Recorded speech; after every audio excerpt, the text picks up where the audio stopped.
शिव सृष्टिता को अपने जीवन में उतारने की कोशिश करिए। बोली में नहीं चलेगा कि शिव आपके गुरु। It must reflect in your action also, behavior also. यानी आपके आचरण और आपके व्यवहार में भी तो दिखना चाहिए।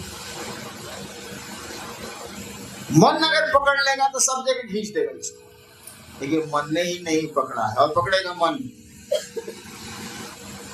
और शरीर के बाद भी मन हमारे आपके साथ रहता है। शरीर छूट जाता है तब भी उस जीवात्मा के साथ मन रहता है और मन काम करता है कर्म फल के ईंधन पर। कर्म फल में जो फ्यूल डाला हुआ है, जो पेट्रोल डाला हुआ है कर्म फल का, उसी पर ये मन काम करता है। और आत्मा तो निष्क्रिय है, निरपेक्ष है, उसको तो कोई मतलब ही नहीं है। आती है तो प्राण आती है, जाती है तो प्राण चले।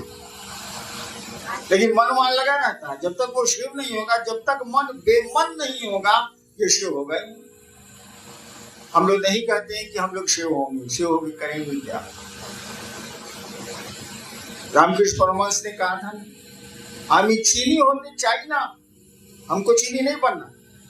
हमें चीनी होने चाहिए ना, हमें चीनी खाते चाहिए। मैं चीनी खाना चाहता हूँ, चीनी बनना नहीं चाहता। साला दूसरा कोई खड़ा है।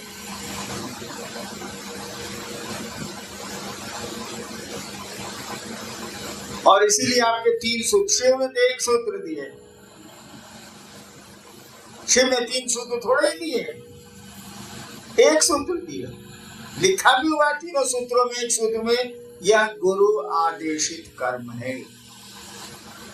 यानी दूसरों को शिव से बनाना गुरु आदेशित कर्म है। गुरु का बस एक ही सूत्र है। बाकी पहला और तीसरा आप सोचिए तो जरा, शिव बोलेगा। आप बोलते हैं किसी को कि हमको प्रणाम करो? किसी को बोलते हैं कि तुम आया हमको प्रणाम क्यों नहीं किया? किसी को बोलते हैं आपको शर्म आती है कि सारा पूछे कि हम ढेर काबिल हैं तभी ना हम बोल रहे हैं प्रणाम नहीं किया। किसी से कहिएगा कि हमसे दया मांगो, खराब लगता है। तो गुरु क्यों कहेगा कि दया मांगो और प्रणाम करो? गुरु तो काम बताएगा कि डू इट, करो इसको। शिव ने कहा जाओ दूसरों को शिव से बनाओ। ठीक है, बोल के ही बनाएंगे। आए हमने कहा बोल के शिव चर्चा करिए, करना ही है। बोल के आप शिव से बनाइए। शिव से बनाने का प्रयोजन हवा हो गया, शिव चर्चा हावी हो गई। शिव चर्चा करते हैं इसीलिए कि आप अच्छा बोलते हैं। शिव चर्चा करते हैं इसीलिए कि आपको सम्मान मिलता है। शिव चर्चा करते हैं इसलिए कि आपको मंच मिलता है, बाकी लोग नीचे बैठते हैं, आप फिर अपने काबिल पूछते हैं। मन आपका समझता है, हर एक का मन समझता है। वो प्रयोजन ही खत्म हो गया। जिस प्रयोजन, जिस उद्देश्य से गुरु ने कहा, वो उद्देश्य ही खत्म हो गया। हाँ, सबको मैं नहीं कहता, बहुत सारे लोग हैं, कम से कम लाख लोग तो जरूर हैं जो सही प्रयोजन से शिव गुरु चर्चाएं करते हैं। अब फटाफट वो जो निकलता है वो तो करेगा ही करेगा, ससुर करेगा, उसको भाषण नहीं देना है, 2 मिनट 3 मिनट का भी को समय देना। फटाफट जो करता है वो ठीक है, लेकिन जो मंचासीन होते हैं, मंच पर बैठते हैं, उनमें ये खामियां आती हैं। वो प्रयोजन भूल जाते हैं, काम याद रह गया। एक आदमी को कहा गया, किसी व्यक्ति या महिला को, कि बढ़िया से आज खाना बनाओ।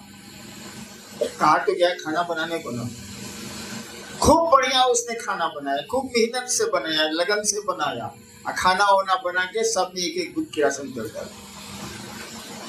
खाना बनाने के जिसने आदेश दिया उसने पूछा खाना बन गया? कहा कि बन गया। 4 घंटा पसीना पोंछते पोंछते परेशान है, इतना सुंदर बना है कि खाने को दीजिए तो सारा की राशन। यानी काम याद रहा, प्रयोजन भूल गया।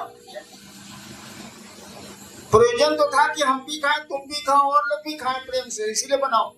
नहीं, खाना बनेगा लेकिन किरासन तेल डालेंगे। शिव चर्चा होगी लेकिन प्रयोजन बदल जाएगा। ऐसा नहीं होना। प्रयोजन सामने रखिए तब काम करिए, उद्देश्य सामने रखिए तब काम करिए। जीवन को तब चलाइए, आगे बढ़ाइए जब लक्ष्य सामने हो, कहाँ जाना है, क्या करना है।